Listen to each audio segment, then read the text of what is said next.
Welcome to the Memento Mori Fight Club. My name is Fidel. And my name is Mary. And for this month of September, we're going to talk about infant loss and miscarriages. And the first couple that agreed to talk about this really hard issue, it's a couple that are really close to our hearts. They're really good friends to Mary and I. Their names are Edgar and Laura Lascano. Guys, thank you for joining us. Yeah, thank you for being here, guys.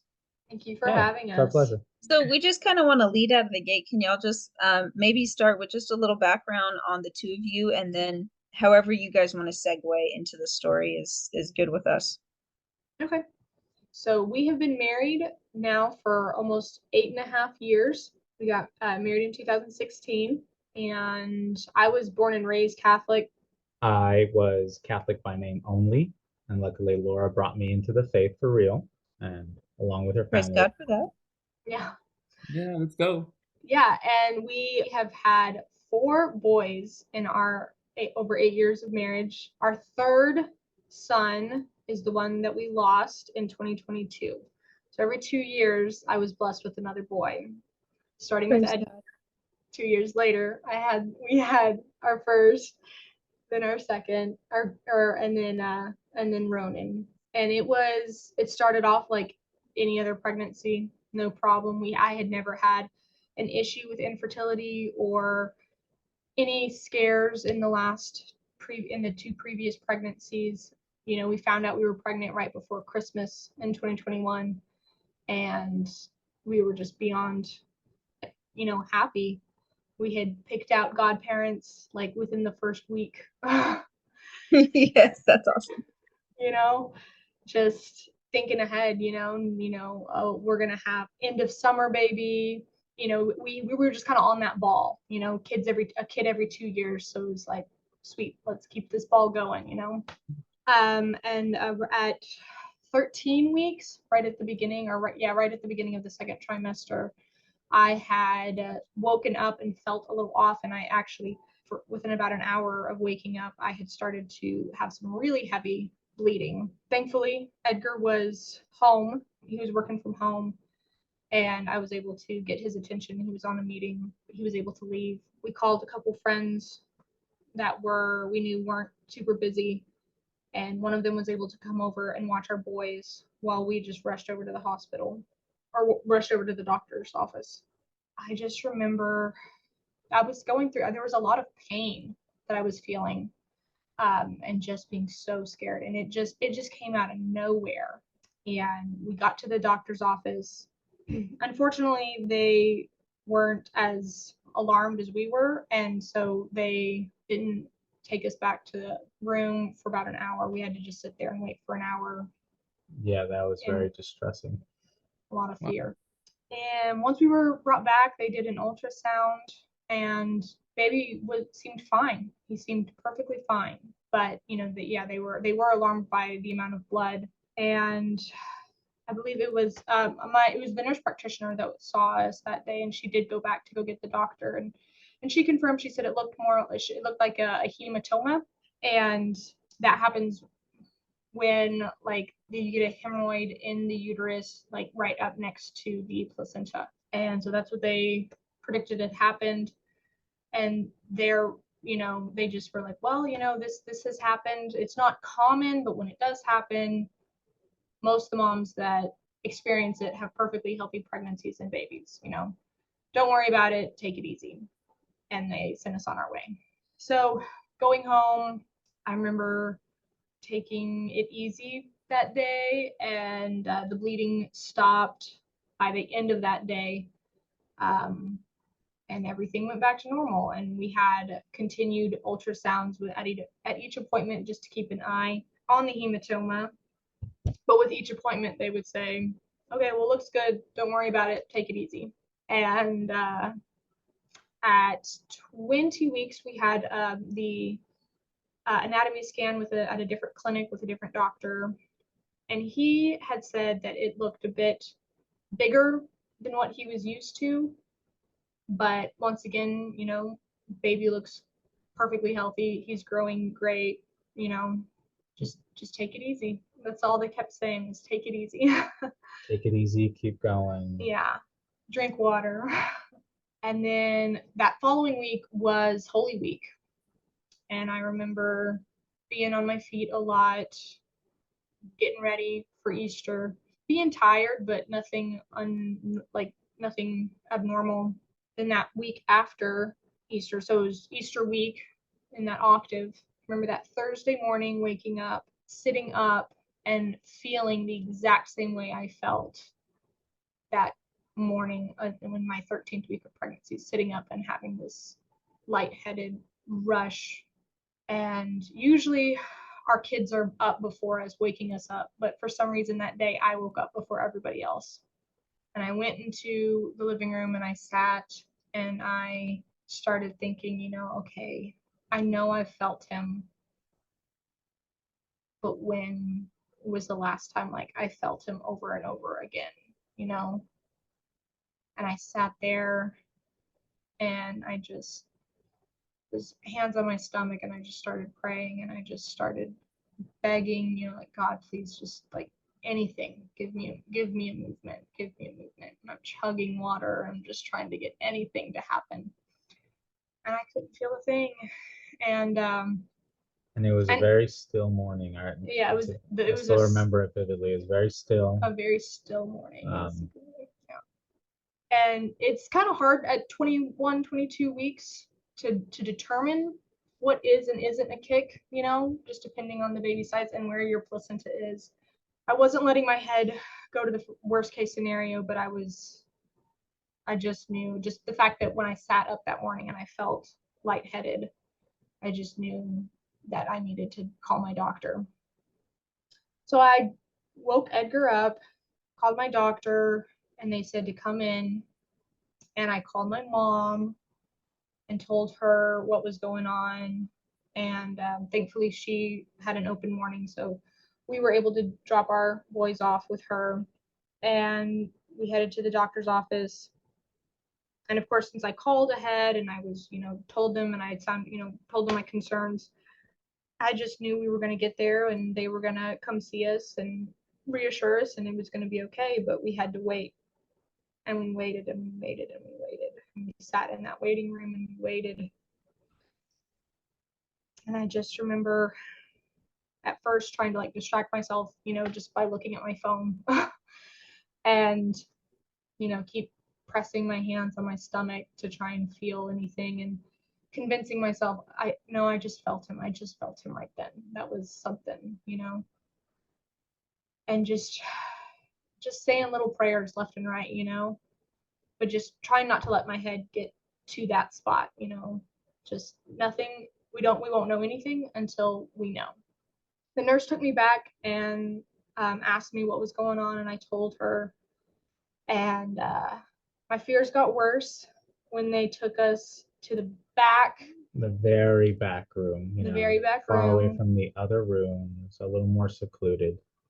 And the room that we were in did not have a TV for the ultrasound. It just had a tiny little monitor. I knew at that point, I just knew, right? But still wasn't going to let myself go there. And I remember laying back and looking straight up at the fluorescent light above me and my doctor saying, are you okay if I do an ultrasound right now? And I said, yes. And I looked up at that fluorescent light and I just said, God, your will be done. Yeah, minutes seem like hours when you're waiting for an answer. And yeah, it felt like a long time until they got the ultrasound. That was the quietest ultrasound. Yeah. The absence of sound when they do an ultrasound in that situation it's deafening. It's louder than the silence. Yeah, it seems like that moment, you guys were having a lot of these doubts and stuff, and I'm sure that was difficult, but yeah, it wasn't until that moment where you guys didn't hear anything that Yeah. clicked, right? You could tell the expression on the doctor's face. You don't hear a thing. The ultrasound baby's not moving. It's the one answer you don't want. Yeah. But you have to find out. it's a 2D ultrasound. Granted, the screen was not big, but you usually see the blue and the red colors for the blood flow, and there was no color. And yeah, I just remember crying and crying. Our doctor excused herself to just let us have a moment. And yeah, Edgar he rushed right over at that moment, completely selfless, and just held me. Yeah. I knew it was happening, but just running to the side, your wife's side was, I guess, as the husband, is the biggest priority at that moment. Yeah. And he just held me and he let me scream. I think I remember like punching his shoulder, like not just letting the anger out. And then it's just crazy, because then the doctor she came in, and it was like the next thing I felt so heartless. I remember feeling so heartless, asking like, what now? Like. And she did say, do you want me to call the hospital now, or do you need to go home first? And you're in a state of shock. I mean, making that decision. We do think about it sometimes. We should have gone home, gathered our thoughts, but we really had no idea how to go about this, and so we said, I assume we should just go to the hospital, right? And I had asked her, I said, when can you tell me when this happened? What, and she said, going by his measurements, he looked like he had just passed 21 weeks, which I thought we were 22 weeks. So he had actually passed away what we assume would have been Holy Thursday. Oh, wow. Yeah. So just having that, having that thought of, one, it had been a whole week, and not, I guess, allowing or not realizing or just not noticing, I guess that was really hard. And just thinking, okay, well, I guess we need to go to the hospital, because it just kind of scared me. So we headed over to the hospital. Before we went in, Edgar called a dear friend of ours, a priest, and I just explained what the doctor just told us, what just happened, and within 10-15 minutes, coming from the sister city that we were in, he was there.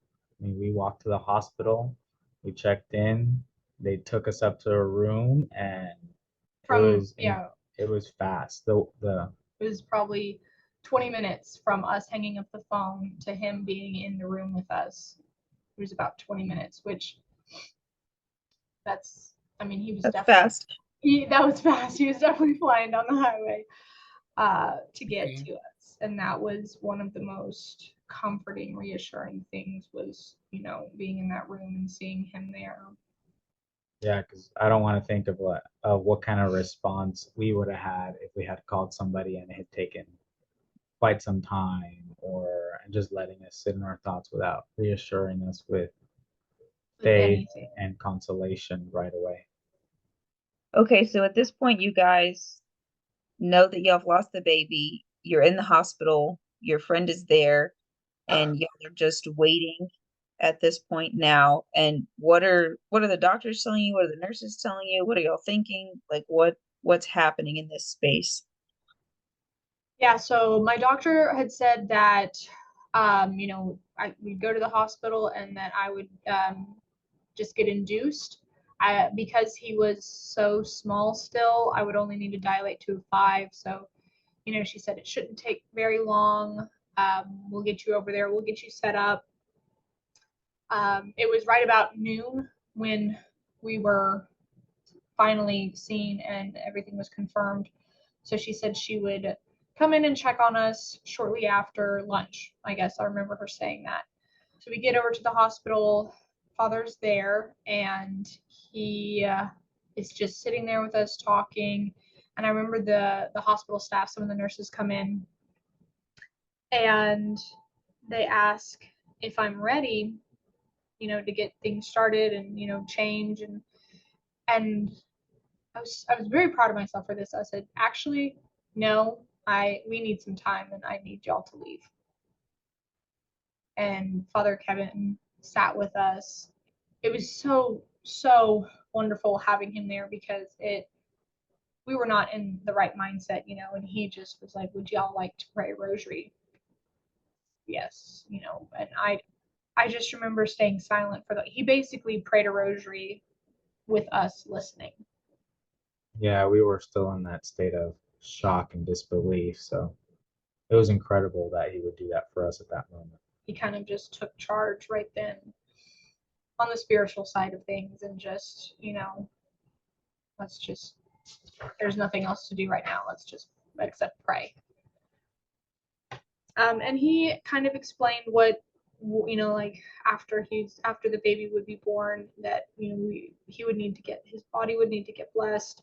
And he offered to stay with us, which was wonderful, because I know how busy a priest's schedule can be. But at the same time, I was kind of ready for us to just be by ourselves and kind of, I guess, process everything. Or at least try to. There's some time alone together. Yeah. So he left, and then we let the hospital staff that we were ready, and they went ahead and induced me, and it wasn't very long. I feel like it was maybe a total of, I think he was born around 6, and he was born around 6 p.m. However, our doctor never showed up. She never came to kind of explain what would happen, and I remember getting or at to least that. visit and talk to us. Yeah. This is a doctor that had been accompanying you throughout the whole thing? Yes, for the whole thing. And had seen us for our past 2 babies.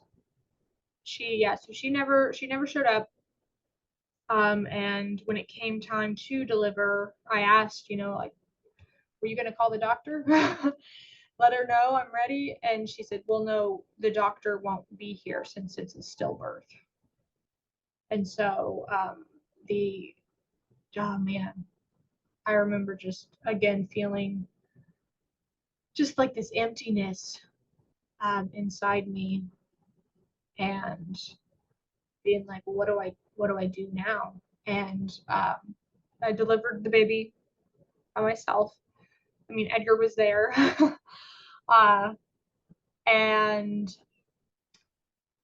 yeah, it was compared to the past 2 pregnancies, it's a very lonely situation where you're expecting joy, you have grief, and you still have to deliver your child. Yeah. And compared to when they do a live birth, it just felt empty, like Laura keeps mentioning empty. And it wasn't treated as, I guess, not treated with sympathy. Yeah, there was a lot of insensitivity from the staff. Like it was unimportant almost. Yes, yeah. I remember the nurse was there in the room when he was delivered, just kind of stood by. And after he was born, she just called in the other nurses and said, okay, well, she's had the baby, come on in. And the staff comes in, and they cut the umbilical cord, and they take his body, and they kind of clean him up and ask if I wanted to hold him, which I did. But man, the amount of prep that goes into when you're about to give birth to at the end of, for a regular birth, they prep everything, and there's nurses all around you, and you just have this team kind of right there, supporting you, as opposed to what we had with Ronan, with our stillbirth, was just one nurse just watching you, telling you, just let your body handle it. It's complete opposite, and Not supportive at all. Like, you're fine, you got this. we're Yeah. hoping that's not the norm with most of these situations, but we That's know. what you guys experienced. Yeah, Yeah. that's what we experienced. And I remember them saying, "Oh, you'll only, it should be a quick delivery. You only have to dilate to a 5." And I said, "Okay." And then they asked me, "Would you like an epidural?" And I said, "No, I do not want an epidural."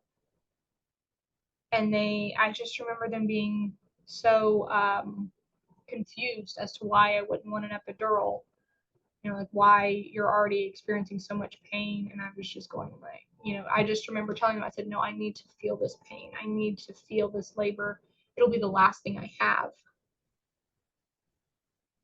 from this pregnancy is this labor, and I need to experience it."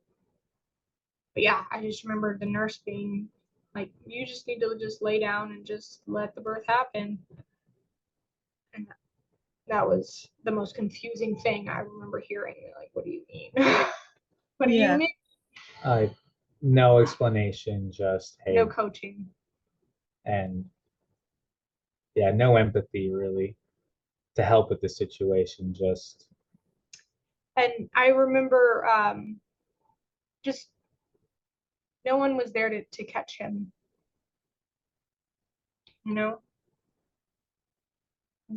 like I said, after he was born, they called in the other nurses, and they um, just kind of started attending to us. Then they got things kind of, I guess, kind of like cleaned up, and then they brought him over to us, and we got to hold him and see him. And oh, he was just the sweetest, tiniest, perfectly formed baby. His skin was so red and like translucent, but I mean, there's no denying that that's a baby. So yeah. Yeah, beautiful baby boy. even that small, yes, he was beautiful, And I and we were in remember, awe of him. yeah, I remember at our anatomy scan at 20 weeks, the ultrasound tech saying, "Man, he has huge hands." And she got this picture of him, of his hands, just his hands, and she said, look at those incredible hands." And that is on our fridge, and Yeah. we walk by it every day, and we think about that moment a lot. Yeah. But after he was born, the nurses that came in and were cleaning him up, they said the exact same thing. They said, "Look at those big hands." Yeah. So, That's beautiful. um, We just got to hold him and spend a little bit of time with him. And one of our thoughts was, we hope we think now we should have spent a little more time just taking that in. So at this point, because I don't think a lot of people are aware, at this point you've lost the baby, you've delivered him, they've let you hold him. What is kind of the next step? What happens yeah, next? yeah. So one of the nurses came in, and she was starting to ask about Funeral home. which funeral home. And Because they will go and pick up baby yeah, at midnight or the day after or soon after. yeah. And Father Kevin had mentioned one previous funeral home before that I believe was more Christian / Catholic. But I just remember one nurse, she mentioned a specific funeral home and told me the location, and I thought, oh, I want to do that one because it was really close to where my parents lived, which means I would be passing it quite often. So yeah, that was the next step. Was you've got to now pick a funeral home to come and notify, or to go notify for them to come pick up your child. And we let's see, so he was born around 6 p.m. And he stayed with us for about 6 hours, I think. And it was about 11:30 or 11 p.m. 11:30 to 12. It was already after midnight until that happened. when I think it's a married couple that run the funeral home. I think it was the husband that came and picked him up. So in those 6 hours, we just got to, lay there and hold him. And I slept, I kind of just napped with him for a little bit. They had him swaddled, which was really sweet. Swaddled, And beanie, little beanie, but they, at the same time, he's not in a little, like those rolling bassinets that they have. He's in this electric, like the bed that they, or the spot that they had him in, it would get plugged in, and it was keep him cool. It was to keep the body cold, to keep to keep him from decomposing faster. So it was one of those, like, it was to provide more time for you to be with your baby. But it was just, it was physically, it was cold. It was just, you're just. Yeah, no one expects these things after it happens. Then the funeral home came to pick him up. We were moved to a recovery room shortly after, and my doctor did finally come to check on us after he had been picked up. And I think she had said something along the lines of, like, I can prescribe you like this anxiety medication to help you sleep. And I was just, just remember declining that, because I was going, I do not want to be numb right now. I need to feel, I already feel so empty. I don't want to be numbed to anything else. And so we were just put in our recovery room, which was also tough because it was a normal labor and delivery recovery room. So you're surrounded by other rooms with crying babies. Oh man, yeah. And I think by noon the next day we were discharged. I wanted to leave there as quickly as we could, and I basically was ready to force my way out of that hospital. It felt like. Understandably so, yeah. And then from there we finally got to go home. We went home. Yeah, we finally got to go home, and that was empty. Another, just empty feeling. The boys were with my mom still, and we just walked into an empty, quiet house. I think we took an hour or so, like, I went to go shower, then we went back out to the funeral home. We went to the funeral home, and Father Kevin was there. He met us there. He beat us there. He made sure to be there before us, which again was just such an awesome. Yeah, what a blessing to accompany you in that way when he's very intentional and he's fast to act, react. And the amount of, like, just love and support that I was feeling just at that funeral home, as opposed to feeling at that hospital the last 24 hours. It had been almost, I guess it had been about 24 hours since we had found out. And I had done my fair share of crying, but when we were at that hospital, whenever the staff were with us or any of the nurses were near us, I would just be kind of blank. I could not show any emotion towards them. I just felt, again, so empty and just hollow and empty inside, and I just had no emotion to give towards them. I guess I just didn't want to share that with them. But with the staff at the funeral home, they were just so kind, and were going over all the details and what all they would provide and what all they would do. And most funeral homes are like this, but they were amazing. I had to confirm, but so for and like I said, most funeral homes offer these same services, but it's for all infants under the age of 2, their services were completely free. We did not have praise God. We did not have to pay a single dime for the burial of our son, which was a huge weight that was lifted. And I remember when I asked him, I said, okay, so I want to make sure I'm getting this like with what you're offering, like how much is this going to be, you know? And she goes, absolutely nothing. And Um, that was a huge just weight lifted, because that's just not the kind of thing you know you're ready to face. Not at all. which is kind of crazy that, after your experience with the people at the hospital, your doctor, and the lack of empathy there, and then you feel the love and the empathy and the compassion of these people who are running the funeral house, and how much they were trying to help. It's a beautiful testament to the help those people in need. Yes, yeah. Well, and at this point, have you and Edgar been able to say anything really to each other? Or is it more just kind of like a look, a hug, tears? What does it look like between you two at this point? If y'all are comfortable answering that.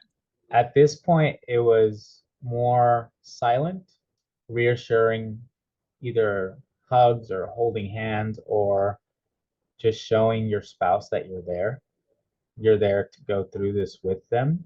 There wasn't a lot of deep conversation because I even even a day or two afterwards, it's how do you really talk about this? How do It's like kind of a state of shock still.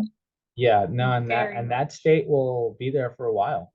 It doesn't just happen and you move on. It's something that you'll feel even now, 2 years later. You'll still feel these feelings when something triggers it, or you see something, or something gets pulled up and it brings back the memory of that time. It's yeah, just being there with your spouse and understanding and being their comfort is is crucial.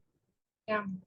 Yeah, mostly, like I said, yes, like he said, it was mostly just silence and just that night in the hospital. You know, you're in the bed, and the husband's given the chair, the really uncomfortable plastic chair to sleep in. Terrible chair. Yeah. Terrible hospital chair. And usually, you know, you know, the mom would still be hooked up to stuff, and I just remember I was very much like, what's the point? What's the point of still being hooked up to things? Like, I don't, yeah. And so I requested everything be removed from me, even, is it called the hep lock? Is that what that's called? Yeah, okay. Even the hep lock. And I remember scooting over and just having Edgar come get into bed with me, even though it was super narrow and tiny. We weren't going to really be sleeping that night, anyways, but just being right next to each other. So I did not want to be feeling at all alone anymore in that moment. And Um, this was 2 years ago, is that right? yes, it 2 years was ago in April. in April. Looking back now, can you see or recollect or like a moment that you like felt that God was there with you, or just like a prayer that you had, as you've gone through this and y'all grieved through this? Looking back, like I said, I remember praying during the short labor and afterwards during the recovery at the hospital. I just remember a kind of just a constant prayer in my head, just, and it wasn't so much. I mean, I believe I'd said a couple Our Fathers, but it was more or less just what was on my mind, and I was just, thinking it and directing it towards God. I remember asking, I was like, well, my son is dead and he's gone. And I remember already at that point asking him to help and intercede. I was like, you gotta help me. Yeah, so it was just like those little prayers, just constantly just talking to God, because I didn't want to talk to anybody else. I didn't want to talk to the staff or anybody. I just was asking just for just the help and the strength to just get through this. I can remember a few weeks later talking with people, and several other women that were sharing their experiences with me. And they were saying, it's okay to be angry. It's okay to be angry with God right now. And I remember telling them, like, I'm not angry. I've not once did I think that or do I feel like I've been angry with God. He did not bring death. Like, and is, he brings life. And I was just like, there's, we have original sin and we have free will, and with that free will comes death, and like just comes like the pain that accompanies it. And not once did I think this was God's fault. I did feel very empty. It did feel very empty, and just I know it was a little bit different with Edgar. I was pretty much on the opposite side of the spectrum. My first instinct was not to pray. I sort of went into myself. I'm naturally a quiet person if I don't know anybody. So I sort of retreated within myself and in my thoughts. And I don't remember a ton of prayer for myself. If we went to mass, sure. If we were around people that were talking about it, sure. But mainly thinking, maybe conversations directly with God. That was the main thing I did. I wasn't mad. I just thought this was more of a cruel joke. Like that in my mind, what had happened, I saw it as cruel and like a joke. And when am I gonna wake up from this? When is this gonna stop? And I think that's just how I processed it for a while. Like I said, I don't necessarily think it was anger, but it was more bitter and just thinking about it as a cruel joke when our child was taken from us. Like how can this happen? We were on a roll, we were growing our family, we hadn't given it a second thought, and then just like that, it changed. So it took me a while to get out of that mindset and actually come back to prayer. But when I did, I'm much more intentional now than I was before. So that's probably how I've seen God in the midst of this. I know it wasn't God's fault. It just happened, and I had to see that for myself and come back to God. That's beautiful. Okay, guys. So with this whole experience, with the whole thing that happened to you guys, what has helped you through this grieving process? So thankfully, we have a very strong community of friends and family surrounding us. I could not imagine couples that have to go through this by themselves. I also can't imagine couples that have to go through it that are Already parents. not already parents, and those that are not strong in their faith. Even in our times of just like silence with God and not truly having a strong prayer life, it's like we still had our faith. We still had our faith to lean on. And We still had our two wonderful little boys running around reminding us every day just about God and faith and just being family. being a reason to get up and keep going each day. Because it will be hard. Praise God. Yeah. So having those two to just hold on to was such a blessing. And they're smart, y'all. Your children will be smart. They know when you're feeling sad, and they know when you're reflecting and thinking about your loss. And even to this day, our little boys do talk about Ronan because we have incorporated Ronan into our life. We didn't just let it happen And then let it go. Let it go. No, it's been a part of us, so much so that both my wife and I have like his name tattooed on the arms that we would have held him with, just as a constant reminder, daily reminder about just what happened and our baby boy. Yeah, just as a reminder of just keeping him with us. Being vocal about it, and making his short life impact our decisions has really helped.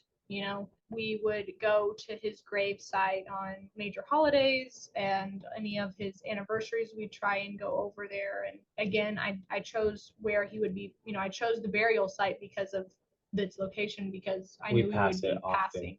So even on the days we can't swing by, we'd be driving by, and one of our sons or both would just, even if I'm not thinking about it, we would drive by and they'd say, "Hi, baby Ronan." So it's something we've just instilled in our family, that he is still a part of our family. He's your brother. We don't forget about him. But yeah, so we had friends that came and checked in on us. The friends and family had a huge part in supporting us and calling us, messaging us, sending us flowers, letting us know they were in our thought. Our community was strong. A huge help. Well, and if I can just, if y'all are okay with me sharing this, I just think it's awesome because wasn't his birthday set to be August 22nd? Yes. And August 22nd, for those of you who don't know, is the Queenship of Mary. And just the beautiful correlation that is, that your son isn't in your arms, but he's definitely in hers. Yes. Yes. So I mean, just having those friends that can remind us these things, and you know, it was you, Mary, who introduced me to the Surrender Novena, and that became the prayer on repeat for me. You know, it says you're supposed to pray it 10 times each day. I probably did it 100 times. Yeah, you just keep going. I just keep going. I had it as my phone screensaver, and just, you know, it's not like I could forget what to say, because it was just I just kept repeating it over and over and over and over. And for any any hard days, that was constantly being muttered. Yeah. And one important one that we haven't reflected on in a while is, I think last year we actually attended a retreat Yes. for loss at Sanctus Ranch, which was, we didn't know what to expect. It was actually a beautiful experience. And it let us be around other couples that either had experienced loss recently or much earlier on, and they had never really delved into it to actually heal. Mhm. So that was a wonderful experience that we got to attend. And I think that helped us a lot. It helped me a lot. It brought us a little closer together because of how it was structured. And even a year afterwards, we were still looking for answers in prayer. The retreat that we attended was an experience that I didn't know I needed. I think both of us were also looking for something outside of our community and comfort zone, but we had to step into a situation where we can relate to other couples, because unless they don't talk about it, we don't know anybody around us that actually has experienced it. So the way this retreat was crafted, it was very personable. It was authentic. The couple that ran it did a wonderful job. They really helped unite everybody there onto the same plane when it came to talking about it and going through everything in a way that would help you heal. And I know there some incredible resources came out of that. It's put on by a ministry called God's Comfort in Loss, which is based in San Antonio at Our Lady of the Atonement Catholic Church. A friend of mine who had moved there years prior, I believe in 2018, reached out to me when she saw that we had lost our son, and asked. She said that I volunteer with this ministry, and they give out care packages for the mom and dad of lost children, and she asked if it would be okay if she sent me one, and I said sure. So she had it sent, and it was probably the amount of resources that they provide, the books and the prayers inside. They provided the Surrender Novena as well, and several different books that were great to read through, as well as prayers and letters from other parents that wanted to share their testimony. So they provide care boxes, and it was through them. I went and liked them on Facebook afterwards. That's where we found out about the retreat that they put on last year. Highly, highly recommend for any other couple that is experiencing miscarriage or infant loss in any way. They were a huge help for us. Them being Catholic as well was a huge plus for me, because we were given a care package from the hospital, but it was almost upsetting to me because it was a non-denominational, and it was just talking about your baby's a little angel now, and I was just like, how dare you insult me. Yeah, because that was one of the talks at the retreat. Like, what happens afterwards to your baby and their soul? And I think a lot of people love to think, yeah, they're an angel now, but none of us can decide that. Yeah, That's up to God. Like, it's not something that we can Yeah, these Just think babies, and make it happen. these babies that are lost before they're born, before they were able to be baptized, it's, Well, and I you know, think just there's such a big difference. Like angels are immaterial, human beings are body and soul, so they don't become an immaterial being. It just understanding that's very Not different. So I logical. know why you'd be they very frustrated, much Laura. had, yeah, they very much, I mean, he very much had his own body. I'm like, Like, an angel's an angel, baby's a baby. yeah. Yes. So what advice would you guys give to other people that are in this situation, either something that's really fresh or a few years out? Obviously, the retreat is something I'll definitely recommend, but as a couple, what would you recommend? An individual, what would you recommend? If y'all can just kind of take turns answering that. Yeah, my biggest recommendation is to not hold it in. I remember people checking in on me pretty much every day within that first month. My mom would call, "How are you feeling today?" And it's like, "I feel the same, Mom."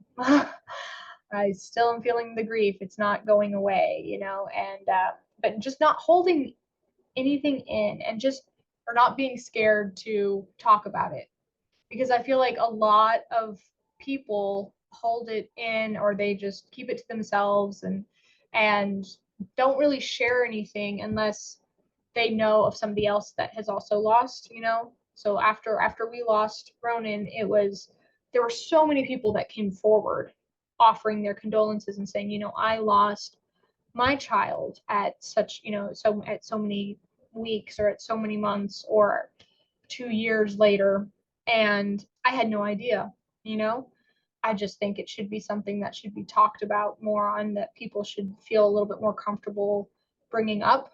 I've kind of made it my purpose to mention Ronan's name every day, mention him every day, like he's very much my child, and I think of him every day. So why shouldn't I say his name? Why shouldn't I talk about him?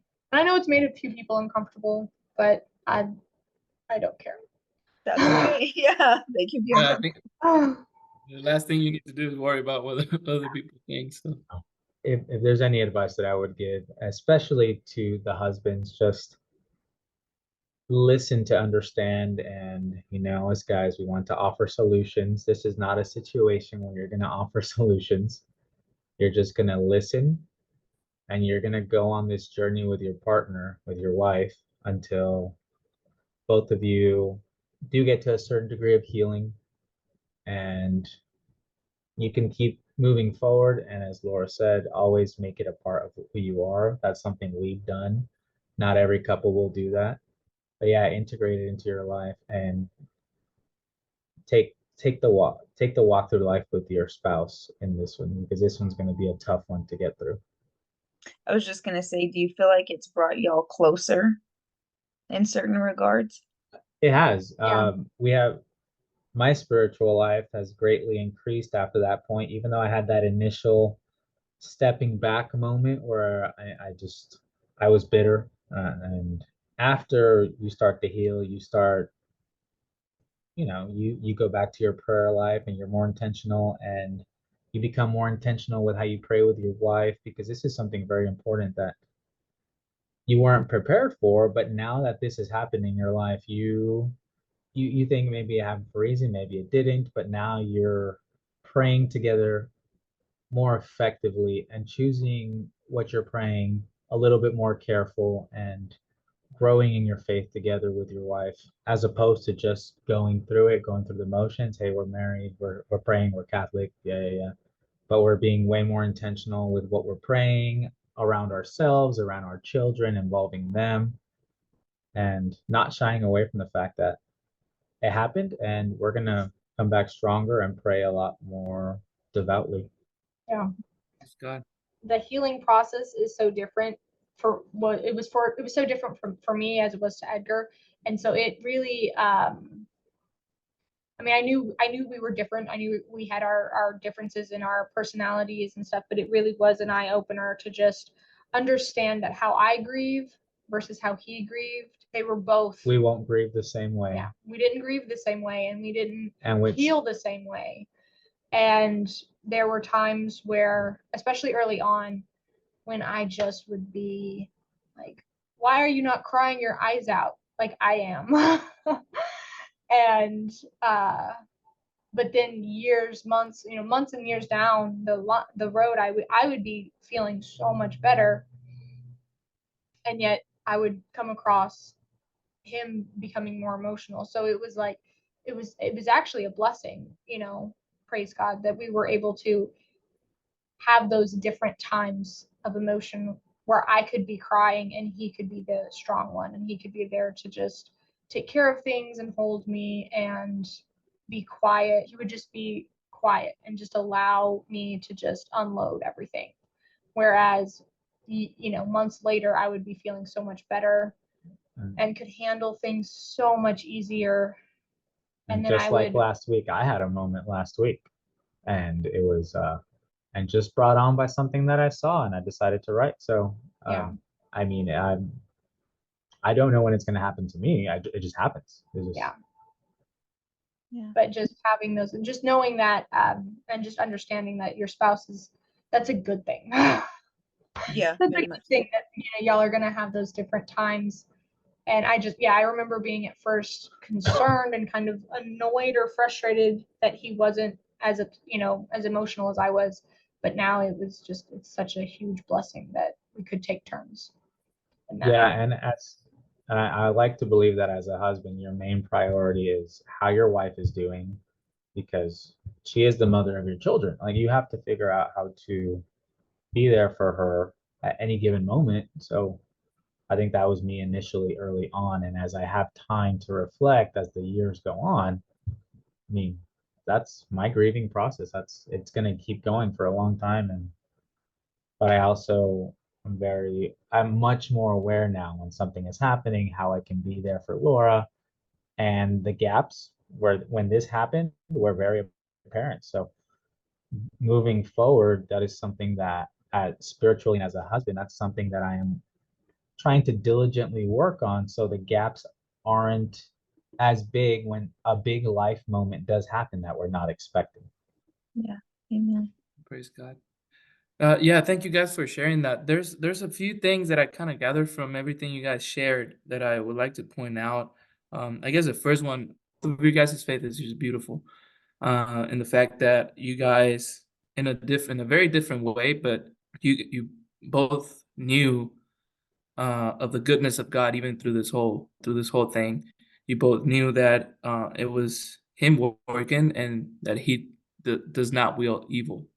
So I think that was beautiful. Another thing, it was Laura, when you were in that bed and you pretty much, you that prayer just sprung from your heart of like, God, may your will be done. I think that was beautiful too. And the fact that you guys accompany each other well through the whole thing, even though it looks very different for the both of you, I just find that very beautiful. And I think it's something that, everyone who's listening could benefit from.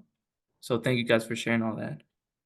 I think it should be spoken about more, and I think we should share it with more people whenever we can. So Yeah. Praise God. Yeah, thank you guys so much. And, Laura and Edgar, thank y'all for just being here and sharing your hearts with us and your story with us and other people that have gone through or are currently going through the same experience. We just appreciate you guys sharing this with the family of God. So thank y'all. Praise God. Okay. Any final thoughts or things y'all want to say? Y'all good? thank you for having us on so we could talk about it. So Yeah, absolutely. Okay. Well, thank you guys for joining us for this episode of the Memento Mori Fight Club. Remember, nothing is wasted. Keep fighting the good fight.